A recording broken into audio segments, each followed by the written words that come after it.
제1부 역사와 신화 사이 보리달마는 누구였는가? 프롤로그. 한 사람의 이름이 1500년을 살아남다. 도마시아 불교사에서 가장 신비로운 인물을 한 명 꼽으라면 많은 사람이 보리달마 부디달머, 보디달마를 떠올릴 것입니다. 검은 수염을 기른 이국적인 승려, 벽을 향해 9회 동안 좌선했다는 수행자, 중국 선종 잔종의 초조 추주, 소림사, 무술의 창시자, 그리고 불린문자 불린문즈, 교회 별전 교와이 배전, 직지인심 지지런신, 변성성불젠 싱청포이라는 선불교의 핵심 정신을 상징하는 인물. 그러나 한 가지 질문이 남습니다. 이 모든 것이 정말 역사적 사실일까요? 보리달마를 둘러싼 이야기에는 실제 역사와 후대의 전설이 복잡하게 얽혀 있습니다. 현대 역사학과 불교학은 그를 완전히 부정하지도 모든 전설을 사실로 받아들이지도 않습니다. 오히려 남아있는 사르를 면밀히 분석하여 역사 속의 보리달마와 신화 속의 달마를 구분하려고 노력합니다. 이번 시리즈에서는 전설을 소개하되 반드시 사료와 현대 연구를 함께 살펴보겠습니다. 제1장.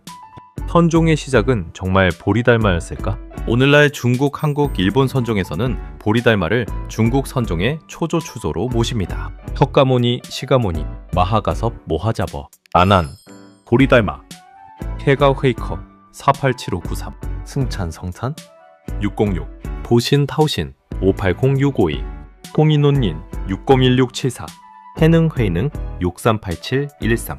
이 법맥은 오늘날 선종의 중요한 전통으로 계승됩니다. 그러나 현대학자들은 이 계보 전체가 처음부터 존재했던 것은 아니라고 봅니다. 초기의 선종은 여러 수행 전통이 뒤섞여 있었고 후대의 종단의 정체성을 확립하는 과정에서 하나의 계보가 정리되었다는 견해가 유력합니다. 즉 보리달마는 실존 인물이었을 가능성이 높지만 오늘날 알려진 완전한 법맥 체계는 후대에 체계화되었다는 것입니다. 제2장. 보리달마는 언제 살았는가? 보리달마의 생모련도는 정확히 알려져 있지 않습니다. 매체로 5세기 후반에서 6세기 전반 활동한 승려로 추정됩니다. 그가 활동한 시대는 중국 역사에서 매우 혼란스러웠습니다. 당시는 남북조 시대 4.2 경홀8구, 중국은 남조와 북조로 분열되어 있었으며 정치적 통일은 이루어지지 않았습니다. 남쪽에는 양량왕조가 있었고 북쪽에는 북이 배회가 있었습니다. 흥미롭게도 보리달마는 두 지역 모두와 관련된 기록을 남겼습니다. 이 점은 그가 중국 남부와 북부를 모두 여행했을 가능성을 보여줍니다. 제3장. 가장 오래된 기록은 무엇인가? 역사 연구에서 가장 중요한 것은 가장 오래된 사료입니다. 가장 먼저 살펴볼 문헌은 양현지, 양잠즈 이유가 편찬한 낙양가람기, 로영 갸란지입니다. 이 책은 547년경에 완성된 것으로 알려져 있으며 북이 수도 낙양의 사찰과 불교 문화를 기록한 귀중한 자료입니다. 여기에는 보리달마가 서역 출신의 승려로 등장하며 낙양의 영영사, 영렌스를 방문하여 거대한 불탑을 보고 감탄했다는 내용이 실려 있습니다. 이 기록에는 소림사 9년 면벽이나 무술전수 같은 유명한 이야기가 전혀 등장하지 않는다는 것입니다. 이는 후대 전설과 초기 사르를 구분해야 하는 중요한 이유입니다. 제4장. 속고승전이 전하는 보리달마. 보리달마를 이해하는 또 하나의 핵심 사르는 보선 따오쉔 596667이 편찬한 속고승전취 까오성전입니다. 이 책은 당나라 초기에 편찬된 고승전기로 보리달마에 관한 비교적 자세한 기록을 담고 있습니다. 보선은 보리달마를 남천축 난텐주 출신의 바라문 보로문 계급 승려라고 기록합니다. 남천축은 오늘날 인도 남부를 가리키는 표현입니다. 또한 보리달마는 뛰어난 선정 찬등의 수행자였으며 기존의 경전 연구보다 마음을 직접 깨닫는 수행을 중시했다고 설명합니다. 하지만 속고승전에도 후대 선종문헌에서 널리 알려진 극적인 일화들은 거의 보이지 않습니다. 역시 역사와 전설 사이에는 적지 않은 간격이 존재합니다. 제5장. 인도에서 온 왕자라는 전설. 후대 선종문헌에서는 보리달마를 남인도의 향지국, 형지국 왕의 셋째 아들이었다고 전합니다. 그는 왕위를 버리고 출가하여 아냐다라, 버레도라, 프라자타라라는 스승에게 법을 이어받았으며 중국으로 건너왔다는 이야기입니다. 그러나 이 내용은 경덕 전등록, ging 천돌루, 1004년과 같은 후대 선종 문헌에서 체계적으로 정리된 것으로 동시대 사료에서는 확인되지 않습니다. 따라서 현대 연구자들은 이러한 이야기를 선종 내부의 종교적 전승으로 보며 역사적 사실로 단정하지는 않습니다. 그렇다고 해서 완전히 허구라고 단정하는 것도 어렵습니다. 당시 인도와 중앙아시아의 기록이 매우 제한적이기 때문입니다. 제6장. 왜 보리달마는 특별한 인물이 되었는가? 6세기 중국에는 이미 수많은 승려가 있었습니다. 그런데 왜 유독 보리달마만 특별한 존재로 기억되었을까요? 그 이유는 그의 수행 방식이 매우 독특했기 때문입니다. 당시 많은 승려들은 경전을 읽고 해설하며 교학교구를 중심으로 수행했습니다. 반면 보리달마는 마음을 직접 관찰하고 좌선을 통해 깨달음을 추구하는 수행을 강조한 것으로 전해집니다. 후대 선종은 이러한 수행법을 자신들의 정체성으로 삼았습니다. 물론 오늘날 알려진 불립문자나 교회별전이라는 구호는 보리달마 생전의 기록이 아니라 후대 선종에서 정리된 표현으로 보는 견해가 많습니다. 그러나 그 정신은 보리달마와 연결되어 전승되었습니다. 제1부 맺은 말. 보리달마는 역사 속 실존 인물이었을 가능성이 매우 높습니다. 그러나 우리가 알고 있는 그의 모습은 역사적 기록만으로 이루어진 것이 아닙니다. 초기 사료, 선종의 종교적 전승, 후대 문학과 예술이 오랜 세월 겹겹이 쌓이며 오늘날의 달마라는 이미지가 형성되었습니다. 다음 시간에는 그 첫 번째 수수께끼를 살펴보겠습니다. 보리달마는 정말 남인도 출신이었을까요? 아니면 페르시아나 중앙아시아에서 온 승려였을까요? 남아있는 사료와 현대학계의 다양한 견해를 바탕으로 그의 출신과 초기 생애를 깊이 추적해보겠습니다. 제2부 인도의 왕자인가, 실크로드의 승려인가? 보리달마의 출신을 둘러싼 1500년의 논쟁. 프롤로그. 한 사람의 출신이 왜 중요한가? 보리달마를 이해하려면 가장 먼저 풀어야 할 수수께끼가 있습니다. 그는 어디에서 왔는가? 언뜻 단순한 질문처럼 보이지만 이 문제는 선종의 기원과 불교 전파 경로를 이해하는 핵심입니다. 만약 그가 정말 남인도 출신이었다면 선종은 인도 대승불교의 직접적인 계승으로 볼 수 있습니다. 반대로 중앙아시아나 페르시아계 문화권과 깊은 관련이 있었다면 선종의 형성에는 실크로드 문화의 영향이 더 크게 작용했을 가능성도 제기됩니다.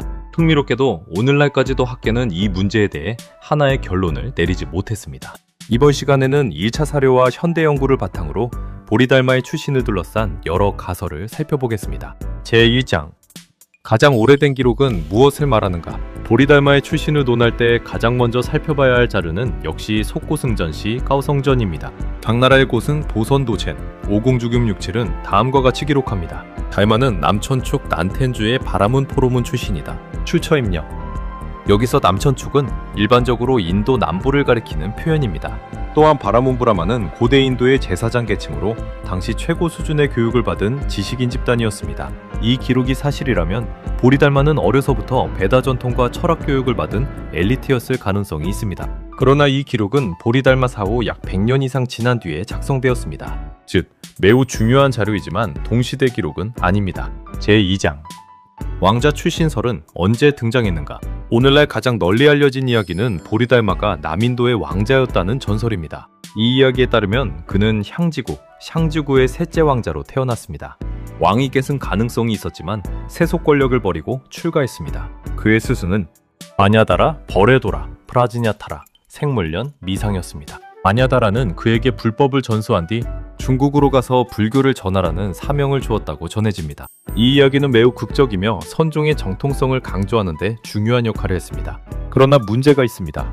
이 내용은 경덕전등록 깅더천든로, 피콘 사년과 전등록천든로 계열 문헌에서 체계적으로 등장합니다. 즉, 보리달마가 활동한 시기보다 약 500년 뒤에 정리된 전승입니다. 따라서 현대 역사학에서는 이 전설을 그대로 역사적 사실로 받아들이지 않습니다. 제3장 향지국은 어디였을까? 왕자설에서 등장하는 향지국, 샹지구의 위치도 논쟁거리입니다. 학자들은 크게 세 가지 견해를 제시합니다. 첫 번째 견해, 향지국은 오늘날 인도 남부 타미 지역의 어느 왕국이었다는 설입니다.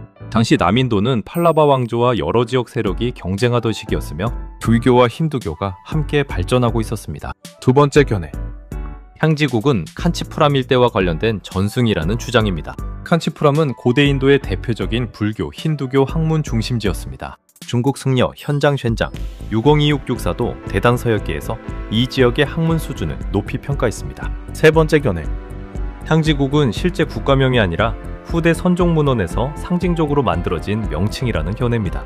현재까지 이를 확정할 고고학적 증거다 동시대 인도 기록은 발견되지 않았습니다. 제4장 중앙아시아 출신설은 왜 나왔는가?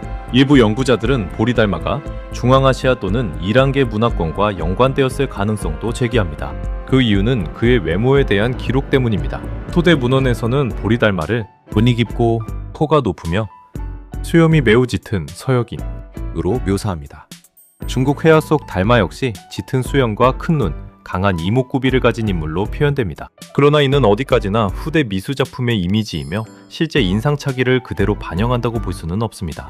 당시 중국인들은 인도인과 소그드인, 페르시아인 등 서방 출신, 사람들을 모두 서역인이라는 큰 범주로 묘사하는 경우가 많았습니다.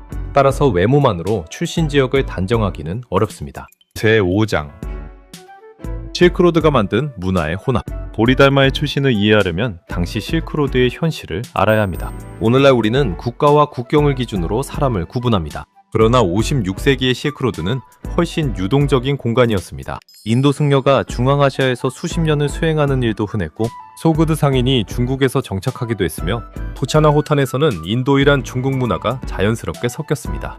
따라서 보리달마가 인도에서 태어났더라도 중앙아시아 문화의 영향을 받았을 가능성은 충분합니다. 반대로 중앙아시아에서 오래 활동한 인도 승려였을 수도 있습니다.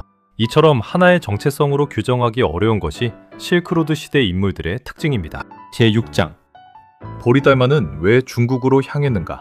당시 중국은 불교가 급속히 성장하는 지역이었습니다.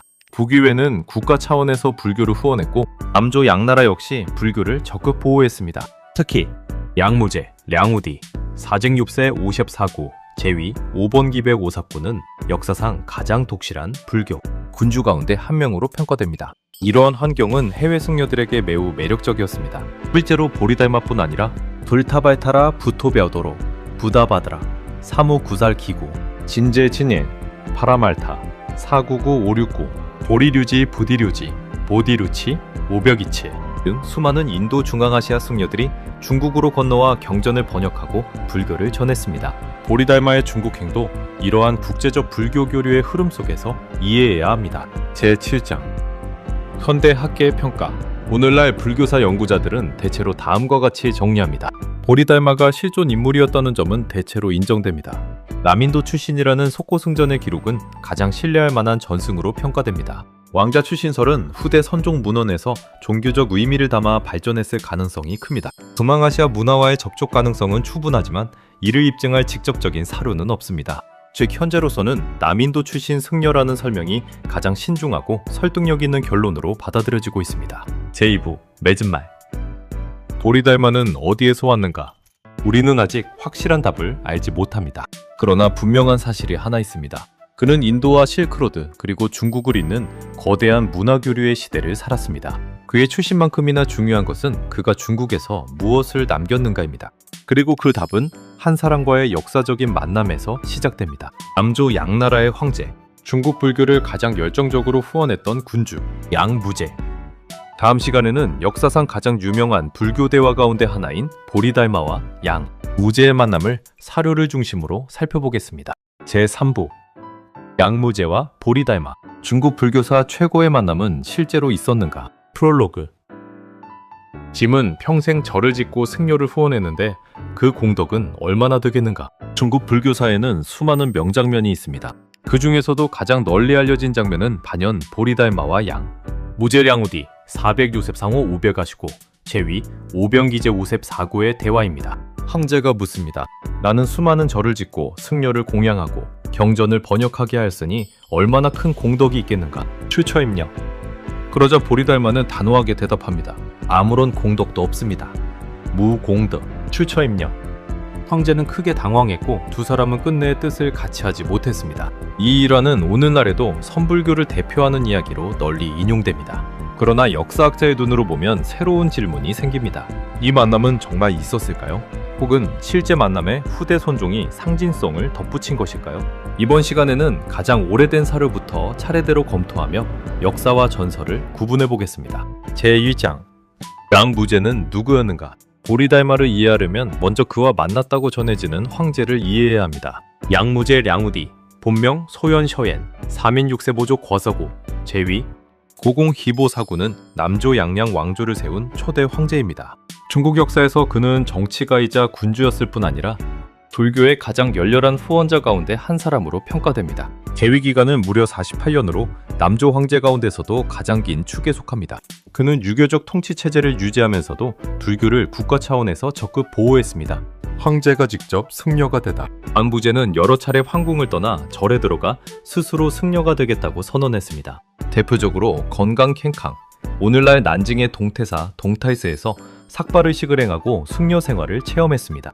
물론 조정 대신들은 막대한 재물을 절에 바치는 형식으로 황제를 다시 모셔와야 했습니다. 이 의식은 종교적 헌신을 상징하는 행사였지만 동시에 황권과 불교의 긴밀한 관계를 보여주는 정치적 행위이기도 했습니다.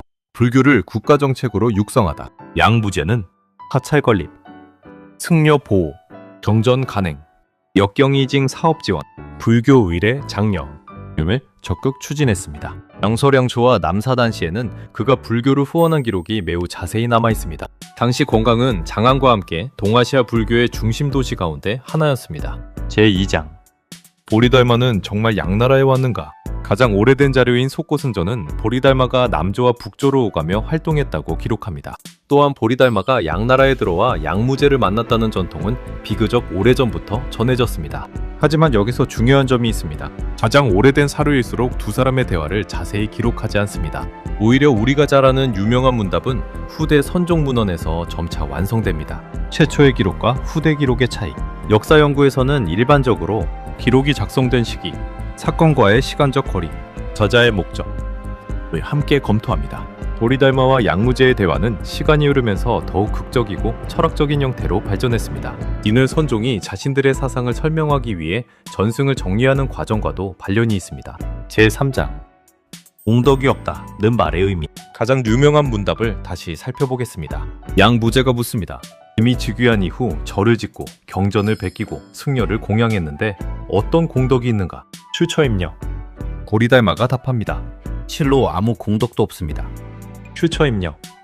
이 대답은 황제를 부정하려는 말이 아니었습니다. 선종의 관점에서 중요한 것은 행위 자체보다 마음의 깨달음이기 때문입니다. 불교에서는 공덕, 콩덕을 크게 두 가지로 구분하기도 합니다. 첫째는 유루공덕, 요로공덕입니다. 이는 선행과 보시를 통해 얻는 복덕으로 훌륭하지만 아직 윤회의 세계를 벗어나지 못한 공덕입니다. 둘째는 무루공덕, 무로공덕입니다. 번뇌와 집착을 끊고 지혜를 완성한 깨달음의 공덕입니다. 후대 선종은 보리달마의 답변을 무루공덕의 입장에서 이해했습니다. 즉, 절을 많이 짓는 일도 훌륭하지만 그것만으로는 궁극적인 깨달음에 이를 수 없다는 뜻입니다. 제4장 성스러운 진리는 무엇인가? 양무제는 다시 묻습니다. 가장 높은 성스러운 진리는 무엇인가? 출처임녀. 보리달마는 대답합니다. 텅 비어 성스러울 것이 없습니다. 거란 무성. 출처임녀. 이 문장은 선종을 대표하는 표현 가운데 하나입니다. 하지만 이를 허무주의로 이해해서는 안 됩니다. 여기서 말하는 없다는 것은 존재를 부정한다는 의미가 아니라 어떤 개념에도 집착하지 말라는 뜻입니다.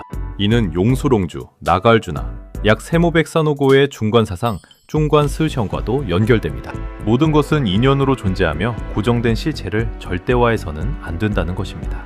보리달마는 이러한 대승불교의 철학을 매우 간결한 언어로 표현한 것으로 해석됩니다. 제5장 그대는 누구인가?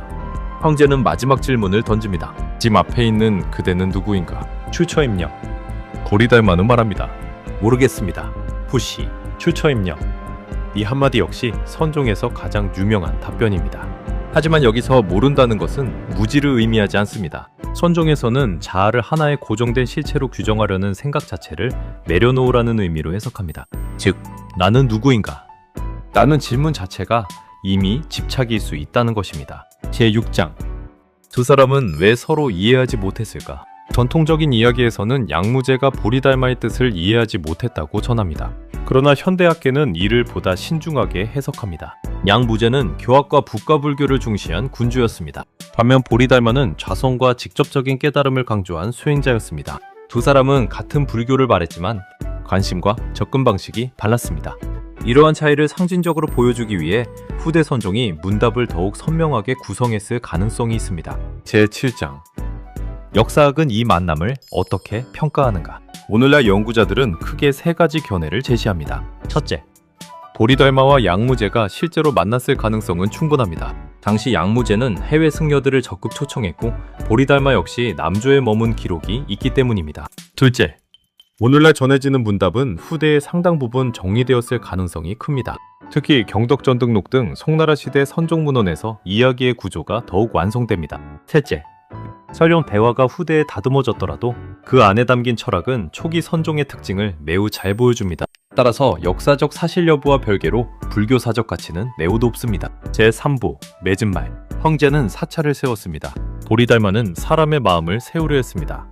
한 사람은 제국을 통해 불교를 지키려 했고 다른 한 사람은 수행을 통해 불교의 본질을 찾으려 했습니다.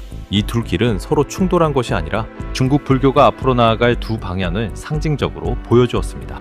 그리고 보리달마는 양나라를 떠나 북쪽으로 향합니다. 그가 도착한 곳은 훗날 전설의 무대가 되는 숭산 소림사, 송산 셔린세였습니다. 다음 제4부에서는 구련변벽은 실제 역사인가, 후대의 신화인가를 사료와 고고와 선종 문헌을 종합하여 심층적으로 살펴보겠습니다. 구독과 좋아요는 더 좋은 동영상 제작에 큰 도움이 됩니다. https 비록 네이버 컴션 일박쥐 미딘 블로그를 방문하시면 더 좋은 자료들이 있습니다. 후원 계좌 NH농협 352-2350-4419-13